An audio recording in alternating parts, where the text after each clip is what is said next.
है कि धर्म के आधार पर जो खाने पीने की चीजें हैं, जो उपयोग करने की चीजें हैं, उनको भी धर्म के आधार पर बांटो, और ये इस देश में स्वीकार्य नहीं है।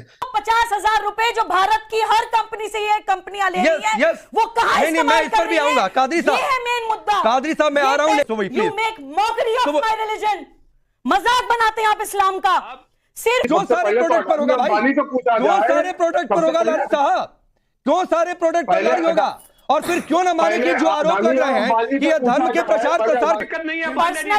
अरे रुकिए, नहीं, मैंने एक मिनट, सुबह एक सुबह। नमस्कार दोस्तों, मेरा नाम है रमन और आप देख रहे हैं द न्यूज़ रूम। अगर आप हमारे चैनल पर नए आए हैं तो चैनल को सब्सक्राइब कर दीजिए, वीडियो को लाइक कर दीजिए और शेयर कर दीजिए। अबे जल्दी बोल, कल सुबह पनवेल निकलना है। सारी दुनिया में इस्लाम ने एक सिस्टम दिया है और हलाल उसका एक पार्ट है, आप इसको डिनाई नहीं कर सकते। नंबर 1 तो देखिए, ये बीच सुन लीजिए, मांस पर, आटा साबुन मसालों पर नहीं। दानिश को और सिर्फ चाटुकारिता से ज्यादा कुछ जानते नहीं है। अभी सुनने से पहले तो मतलब वो अरे पर्सनल मत होइए ना, आपको समय दिया तो बोलिए ना, फिर वो आएंगी बीच में, फिर आपको दिक्कत होने लगेगी। दानिश बोलिए, नहीं रुक जाइए, सुबह अरे रुकिए, नहीं, मैंने एक मिनट, सुबह एक सेकंड,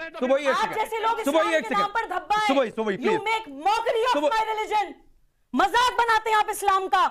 सिर्फ मांस या मीट हलाल होता है इस्लाम के हिसाब से, आटा साबुन तेल मसाले नहीं होते।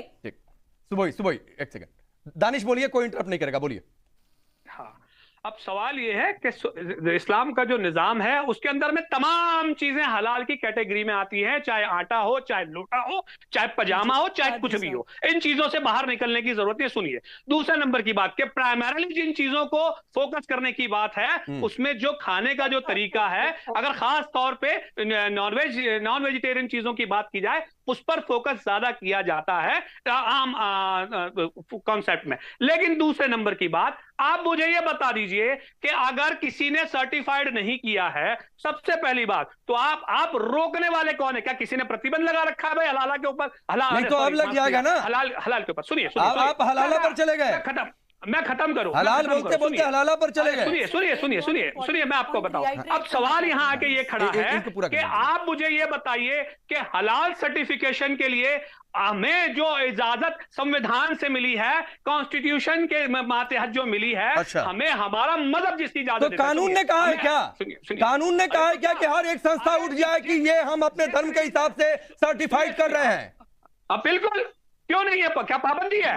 मुझे बता दीजिए, पाबंदी लग रही है भाई। अब तो लग रही है सरकार रोकने जा रही है। पाबंदी किस चीज पे लग रही है? समझिए, आप दो चीजों को मिक्स मत करिए। बहुत चालाकी से आप बात कर रहे हैं पंडित जी। मैं बताऊं पाबंदी किस चीज पे लगी है। पाबंदी 15 सेकंड में अपनी बात पूरी करिए। 15 सेकंड। हाँ, मैं बिल्कुल खत्म कर लूं। पाबंदी हम उस पे चीज लगने, पाबंदी लगने की बात है जो लोग इस हलाल सर्टिफिकेट के अंदर में कॉन्स्पिरेसी कर रहे हैं, लेकिन ईमानदारी के साथ अपना हलाल सर्टिफिकेट इश्यू करने की कौन पाबंदी लगा सकता है? योगी जी तो क्या ना मोदी जी लगा सकते हैं? ये इंटरनेशनल मामला है, तमाम दुनिया के मुसलमान। अरे इंटरनेशनल सुनिए ना, मत इंटरनेशनल जाइए।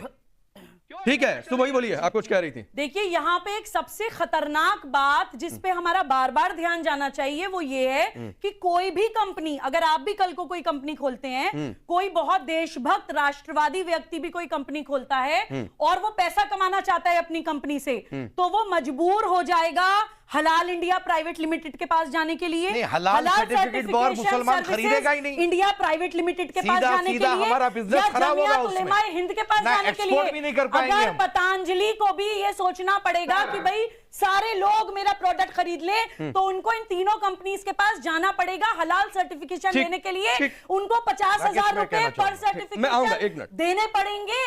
अब वो 50,000 रुपए जो भारत की हर कंपनी से ये कंपनियां ले रही है, वो कहां नहीं, मैं इस पर भी आऊंगा। कादरी साहब, ये है मेन मुद्दा। कादरी साहब, मैं आ रहा हूं, लेकिन उससे पहले शलभ मणि जी लंबे समय से बात एक सर्टिफिकेशन 50,000 पैसा कहां जा रहा है भाई?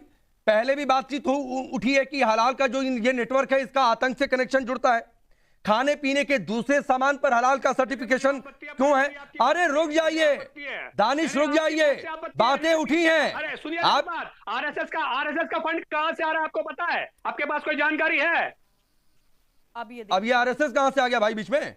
अरे तो सीधी सी आपकी सुई जाकर आरएसएस पर टिकती है क्या? शलम मणि एक मिनट, शलम मणि का जवाब दे दीजिए। शलम मणि दानिश जी, कल को अगर आपको भारत के हर प्रोडक्ट पे 5% टैक्स देना पड़े कि ये राम मंदिर निर्माण के लिए ये टैक्स आपको देना है, तो क्या आप ये नहीं बोलेंगे? वो तो बनने पर इतना बवाल क्या बात कर दिया। सुबह ये कह रहे हैं संविधान को मानेंगे, लेकिन इनको एक संस्था, प्राइवेट संस्था चाहिए, ट्रस्ट चाहिए जो हलाल सर्टिफिकेट बांटे।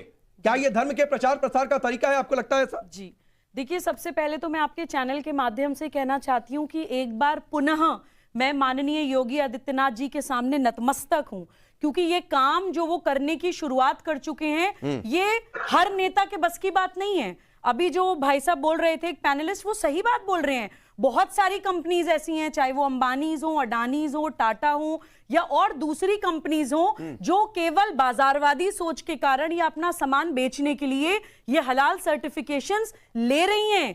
तो जो भी सिर्फ पैसा सोचेगा या फायदा सोचेगा या प्रॉफिट सोचेगा या नुकसान सोचेगा, वो कभी भी हलाल सर्टिफिकेशन के खिलाफ आवाज नहीं उठाएगा।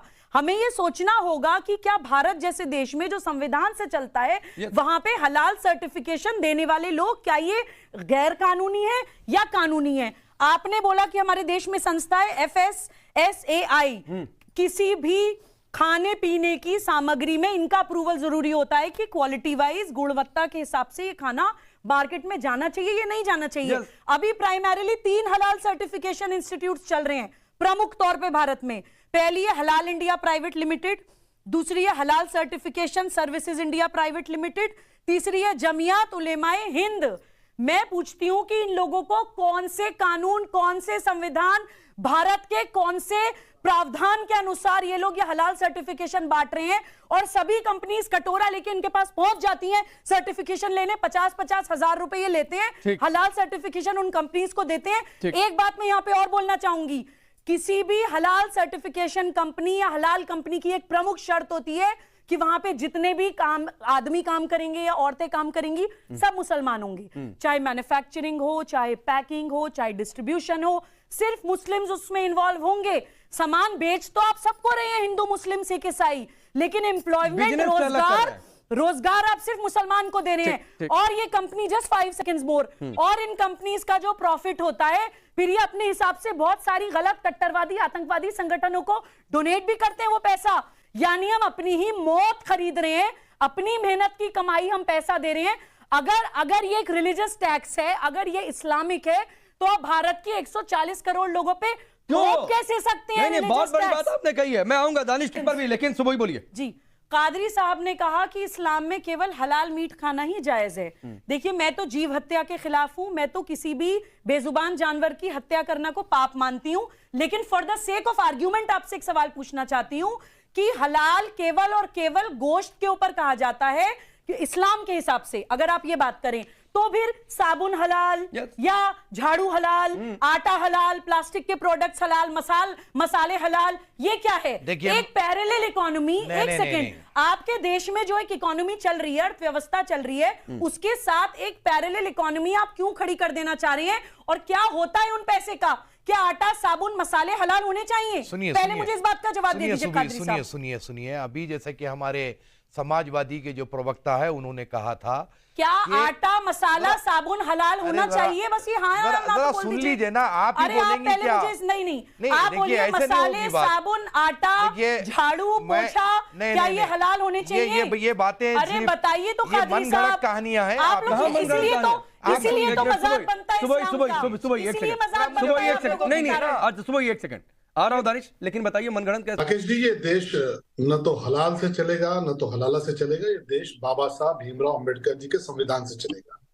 किसी भी संस्था को अधिकार नहीं है कोई इस प्रकार के सर्टिफिकेट बांटे कि कौन सा फूड प्रोडक्ट या कोई भी यूज करने वाला प्रोडक्ट हलाल है कि नहीं है, क्योंकि इस देश में जो संस्थाएं हैं, आप इस बात को जानते हैं कि क्वालिटी के आधार पर उनका पैमाना देखा जाता है कि क्वालिटी के आधार पर वो चीज उपयोग करने लायक है कि नहीं। और अलग अलग संस्थाएं हैं, जैसे कि आपने बताया कि जो फूड प्रोडक्ट हैं उनके लिए भी संस्थाएं हैं, जो आप कोई चीज यूज करते हैं उसके लिए भी संस्था है। कि क्वालिटी केवल देखा जाए, क्वालिटी के आधार पे आप कह सकते हैं सर्टिफिकेशन होता है, उसके लिए प्रामाणिक संस्थाएं हैं संविधान के दायरे में रह के जो संस्थाएं बनी है वो ये बताती है कि हाँ भाई ये फूड मटेरियल खाने योग्य है, ये खाने योग्य नहीं है। उसके आधार पर जो कस्टमर होते हैं वो उसका उपयोग करते हैं। लेकिन धर्म के आधार पर, ये एक धर्मनिरपेक्ष राष्ट्र है भारत हमारा, इसमें धर्म के आधार पर अगर ये तय होने लगा कि ये सब हलाल है और ये सब हलाल नहीं है, तो आप जरा सोचिए कि धर्म के आधार पर कौन लोग बांटना चाहते हैं और उनकी नीयत क्या है, ये पैसा कहाँ जा रहा है। जो संस्थाएं सर्टिफिकेशन का काम कर रही हैं उनको ये अधिकार किसने दिया? क्या देश के संविधान के दायरे में रहकर उन्होंने ये सर्टिफिकेशन का काम किया? ये काम उनको किसने सौंप दिया? जो भी संस्था है। और ये काम इतनी तेजी से कैसे चल पड़ा? तो ये पैसा जाहिर तौर पे जो अभी तक की इन्वेस्टिगेशन में जो शक आ रहा है वो ये है कि जो इसके पीछे लोग हैं उनका सीधा मकसद है कि धर्म के आधार पर जो खाने पीने की चीजें हैं, जो उपयोग करने की चीजें हैं, उनको भी धर्म के आधार पर बांटो, और ये इस देश में स्वीकार्य नहीं है। इसी आधार पर उत्तर प्रदेश की सरकार के आदेश पर मुकदमा दर्ज हुआ है, इसकी जांच होगी और पूरा शक है कि जो अवैधानिक संस्थाएं हैं जो सर्टिफिकेशन कर रही थी, जिनको अधिकार ही नहीं है, जो सर्टिफाई कर रहे हैं बैठ के, कल को टीवी चैनल्स को सर्टिफाई करना शुरू कर देंगे कि साहब ये टीवी चैनल हलाल है और ये टीवी चैनल हलाल नहीं है, ये बुलेटिन हलाल है, ये बुलेटिन हलाल नहीं है। तो ये अधिकार इस देश में किसी नहीं, एक वर्ग मान रहा है तो वो संवैधानिक संस्था हो गई क्या? वो कानूनी संस्था हो गई क्या? और देश के सभी लोग उसे मानने लगे। सर जिसको नहीं मानना वो ना माने ना। मैं तो कह रहा हूं कि जो सारे प्रोडक्ट पर होगा भाई, जो सारे प्रोडक्ट पर होगा लाली साहब, क्यों सारे प्रोडक्ट पर लड़ी होगा? और फिर क्यों ना माने कि जो आरोप लग रहे हैं कि यह धर्म के प्रचार प्रसार का तरीका हो गया? पूछा जाए कि वो ये सर्टिफिकेट लेने उन संस्थाओं के पास क्यों गए? टाटा से पूछा जाए ये सर्टिफिकेट लेने उनके पास क्यों गए? क्या टाटा, अडानी, अंबानी को मालूम था कि ऐसी कोई संस्था नहीं है? क्यों लिया उन्होंने? अरे तो आपने संविधान की बात की ना, आप दूसरों की आड़ में जाकर मत छिपिए। लारी साहब आपने अभी संविधान की बात की ना, ये देश संविधान से चलेगा या शरीयत कानून के हिसाब से चलेगा? शलभ भाई ने संविधान की बात की ना, तो मैंने भी उसी संविधान तो संविधान के हिसाब से चलेगा ना। तो इस देश क्या, नहीं सुनिए ना, इस देश में सरकार ने तय कर रखा है कि एक फूड सेफ्टी इंस्टीट्यूट है FSSAI, वो तय करेगा कौन सा फूड सेफ है नहीं सेफ है। कोई हलाल की संस्था नहीं तय करने वाली है, कोई प्राइवेट संस्था। उम्मीद है आपको हमारी वीडियो अच्छी लगी होगी। वीडियो को लाइक कर दीजिए और शेयर कर दीजिए।